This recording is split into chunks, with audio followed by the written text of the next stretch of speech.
بسم اللہ الرحمن الرحیم۔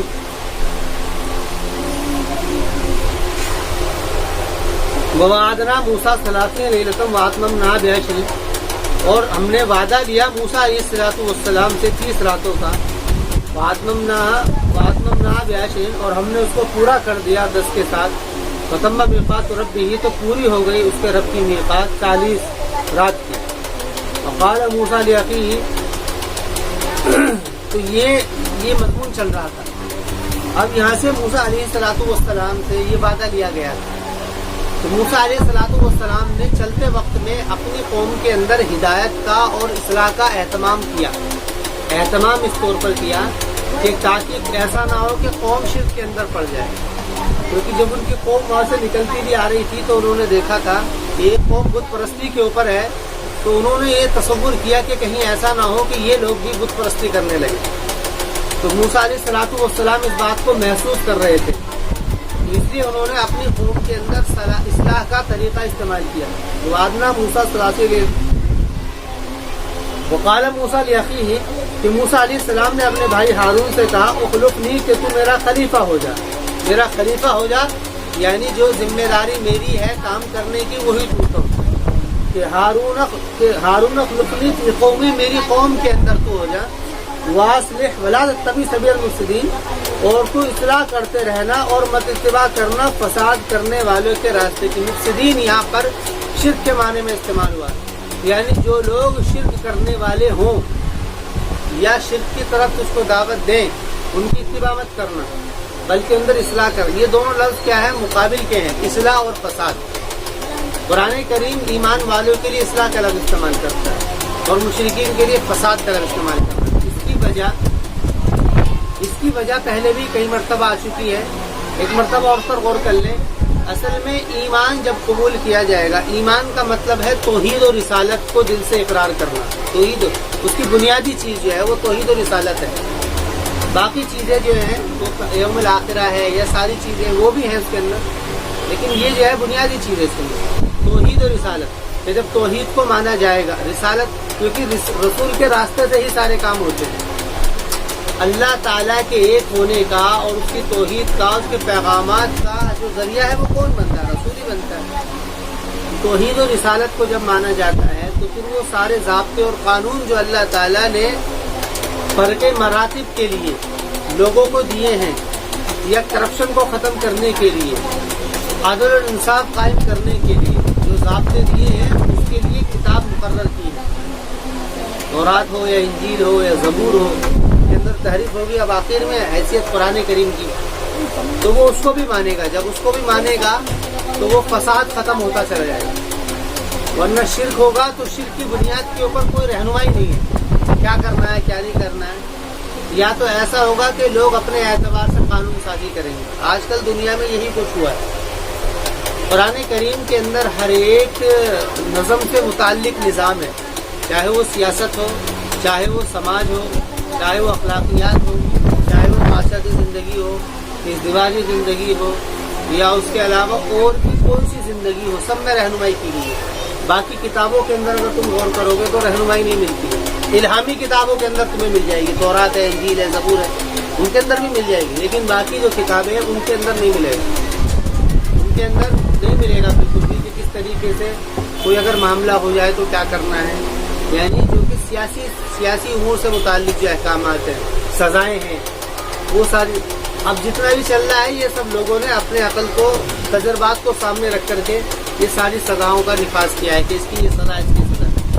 اس لیے ان سزاؤں کے اندر چونکہ ان سزاؤں کا جو تعین ہے وہ بھی مجرم سے عقیدت و محبت کو اظہار کرتے ہوئے، اس کے اوپر ہمدردانہ رویہ رکھتے ہوئے ان سزا کا تعین کیا گیا ہے، جس کی وجہ سے کیا ہوتا ہے، حالات بنتے نہیں ہیں، بگڑتے رہتے ہیں۔ قرآن کریم نے جن سزاؤں کا نفاذ کیا ہے ان سزاؤں کو انسانیت کے حقوق کو سامنے رکھ کر کے کیا ہے کہ جس سے مجرم کو سزا مل جائے گی، اور جو مظلوم ہے وہ کیا ہے، دل کی اعتبار سے وہ اپنے آپ کو ریلیکس محسوس کرے گا اور وہ مطمئن ہو جائے گا کہ ہاں بھی مجھے انصاف مل گیا۔ تو اس طریقے سے کیا ہوگا کہ فساد ختم ہوگا اور سارے اس کے اوپر ساری چیزیں کی جا سکتی ہیں۔ تو اسی کو کہا کہ ان کے اندر اصلاح کرتے رہنا، یعنی ان کو ایمان کے اوپر باقی رکھنا۔ اور مفسدین کا اتباع مت کرنا کہ جو فساد کرے یعنی شرک کرے ان کا بالکل بھی اتباع مت کرنا، ولا سبیل المفسدین، اور مت اتباع کرنا کہ مفسدین کا راستہ۔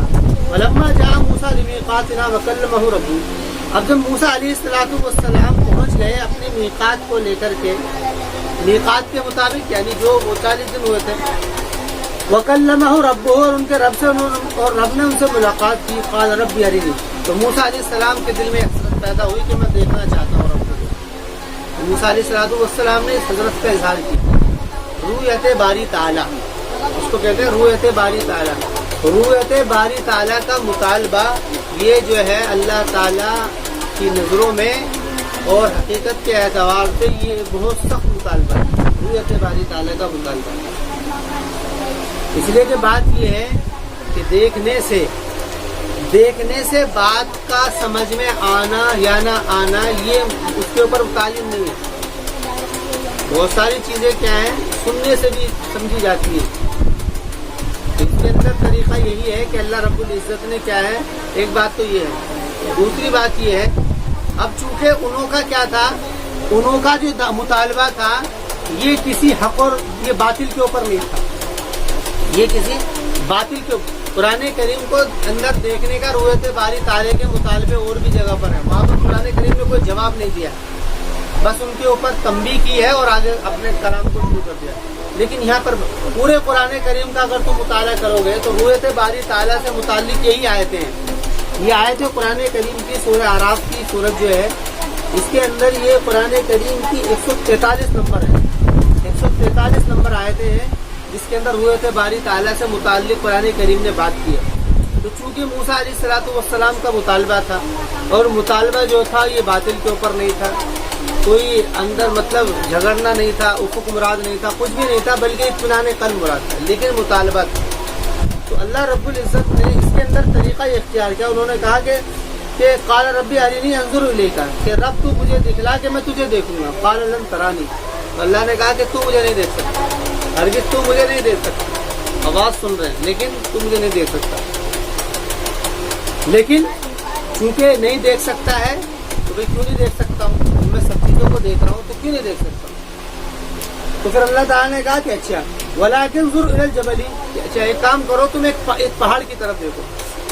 زمین کے اندر یا اللہ تعالیٰ کی مخلوق میں جتنی بھی معدنیات ہیں، معدن، میٹل جس کو بولتے ہیں، میٹل کئی قسم کے ہیں، مٹی ہے، آگ ہے، پانی ہے، ہوا ہے، دھاتو میٹل الگ ہوتے ہیں، جیسے کہ مٹی ہے اور پتھر ہے، لوہا ہے، تانبا ہے، پیتل ہے، یہ سارے کیا ہیں معدن، دھاتو۔ ان کے اندر سب سے زیادہ پاورفل جسم و جثہ کے اعتبار سے اور کسی کا پریشر برداشت کرنے کے اعتبار سے پتھر ہوتا ہے۔ پتھر کو آگ میں ڈال دو پگھلے گا نہیں، پانی میں ڈال دو پگھلے گا نہیں۔ پتھر کو کتنا بھی تم آگ دکھا دو وہ لال تو ہو سکتا ہے لیکن ٹوٹ نہیں سکتا پتھر۔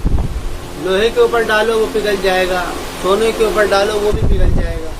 سونا حالانکہ ہارڈ ہوتا ہے، اس سے اور زیادہ ٹیمپریچر دیا جاتا ہے، وہ کیا نام ہے کہ لوہا ٹیمپریچر وہ بھی پگھل جاتا ہے بہت ساری چیزیں، لیکن پتھر کے اندر ایسا نہیں ہوتا۔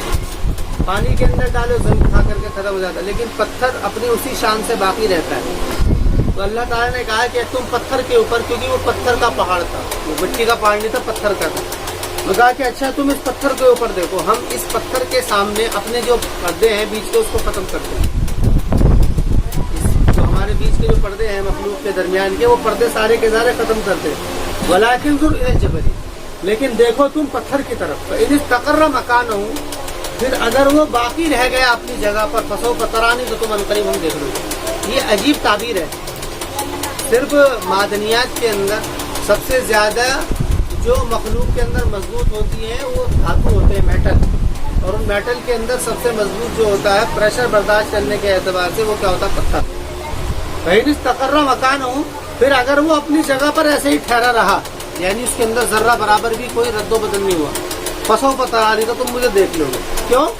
کیونکہ وہ بھی مخلوق ہے، تم بھی مخلوق ہو، اور مخلوق کے اللہ نے دائرے متعین کیے کہ وہ ہر چیز کو برداشت نہیں کر سکتا۔